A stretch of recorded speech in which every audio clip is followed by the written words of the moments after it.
Hello all. चला तर आज बनवूया मटारची कचोरी. खूप मस्त लागते.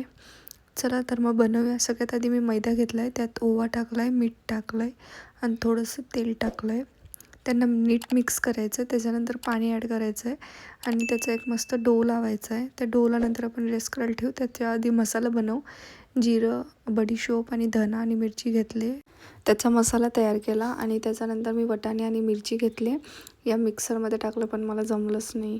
मग मी मिक्सरच्या भांड्यातून त्याला पिळलं. मी कढईमध्ये तेल टाकलं होतं आणि ते पेस्ट टाकली. त्याच्यानंतर तीळ टाकली. त्याच्यानंतर तो बनवलेला मसाला टाकला, नीट मिक्स केला.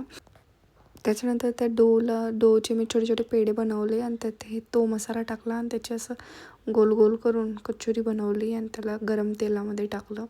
मस्त फ्राय केलं दोघी साईडने and that's it. Kachori ready आहे. खूप छान लागते. तुम्ही बनवा. Thank you for watching. Bye bye.